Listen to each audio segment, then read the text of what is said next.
तुम कहते हो मुझे प्यार चाहिए, लेकिन सच ये है तुम्हें प्यार नहीं, अंडरस्टैंडिंग चाहिए। क्योंकि प्यार मिल भी जाए, लेकिन अगर समझने वाला इंसान ना हो तो वही प्यार सबसे बड़ी तकलीफ बन जाता है।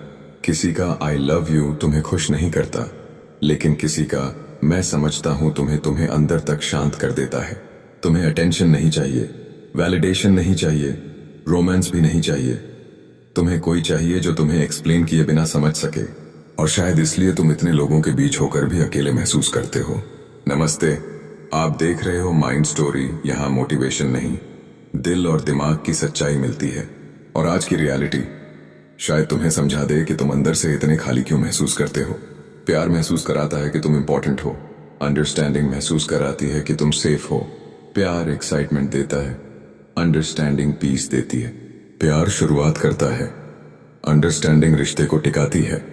क्योंकि प्यार ब्लाइंड हो सकता है, लेकिन अंडरस्टैंडिंग कॉन्शियस होती है। कई रिश्ते इसलिए टूटते नहीं कि प्यार खत्म हो गया, वो इसलिए टूटते हैं क्योंकि समझ खत्म हो गई। किसी से प्यार करना आसान है, किसी को समझना मुश्किल है। समझने के लिए एफर्ट चाहिए, पेशेंस चाहिए, एम्पैथी चाहिए, ईगो कम करना पड़ता है।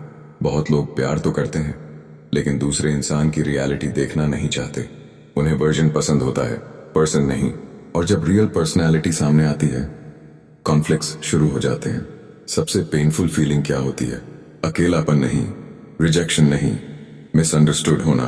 जब तुम बोलते कुछ हो और सामने वाला समझ कुछ और लेता है। जब तुम हर्ट होते हो और वो कहता है ओवर रिएक्ट मत करो।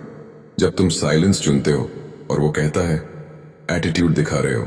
और धीरे धीरे तुम बोलना बंद कर देते हो, क्योंकि एक्सप्लेन करना भी थका देता है। बहुत लोग अंडरस्टैंडिंग की भूख लेकर बड़े होते हैं। बचपन में रोना बंद करो, ये कोई बड़ी बात नहीं, ड्रामा मत करो, स्ट्रांग बनो। तुम्हारी फीलिंग्स इनवैलिड कर दी जाती हैं। तुम सीख जाते हो मेरी फीलिंग्स मैटर नहीं करती, और बड़े होकर तुम उसी वैलिडेशन की तलाश करते हो। जो लोग मिसअंडरस्टूड महसूस करते हैं वो अक्सर ऐसे लोगों को अट्रैक्ट करते हैं जो उन्हें और नहीं समझते। क्यों? क्योंकि फेमिलियर पेन सेफ लगता है। तुम वही पैटर्न रिपीट करते हो जिससे तुम परिचित हो, और हर बार तुम थोड़ा और एग्जॉस्टेड हो जाते हो। अंडरस्टैंडिंग इक्वल्स इमोशनल सेफ्टी, जहां तुम जज नहीं होते, तुम्हें एक्सप्लेन नहीं करना पड़ता, तुम्हारी साइलेंस भी समझी जाती है, तुम्हारी वीकनेसेस वेपन नहीं बनती। ऐसे लोगों के साथ तुम फेक नहीं रहते, तुम रियल बन जाते हो।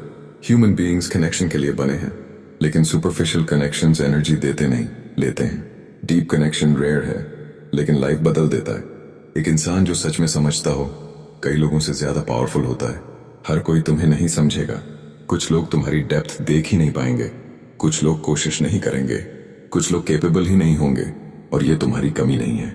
हर इंसान तुम्हारे लेवल की इमोशनल अवेयरनेस नहीं रखता। शायद तुम्हें प्यार की कमी नहीं, सही कनेक्शन की कमी है। तुम ब्रोकन नहीं हो, तुम मिसअंडरस्टूड हो। और जिस दिन तुम्हें एक ऐसा इंसान मिल जाएगा जो तुम्हें सच में समझता हो, तुम्हें लगेगा जिंदगी पहली बार भारी नहीं, हल्की है। याद रखो, प्यार एक्साइटमेंट दे सकता है, लेकिन अंडरस्टैंडिंग हीलिंग देती है। अटेंशन टेम्पररी है, अंडरस्टैंडिंग परमानेंट। और अगर अभी तुम्हें कोई समझ नहीं रहा, तो इसका मतलब ये नहीं कि तुम रॉन्ग हो, इसका मतलब है कि सही लोग अभी तक मिले नहीं। इसलिए किसी ऐसे इंसान के लिए सेटल मत करो जो तुम्हें प्यार तो दे, लेकिन समझ ना सके। माइंड स्टोरी, जहां मोटिवेशन नहीं, दिल की सच्चाई सुनाई जाती है। जहां स्ट्रांग बनने नहीं, समझे जाने की शुरुआत होती है।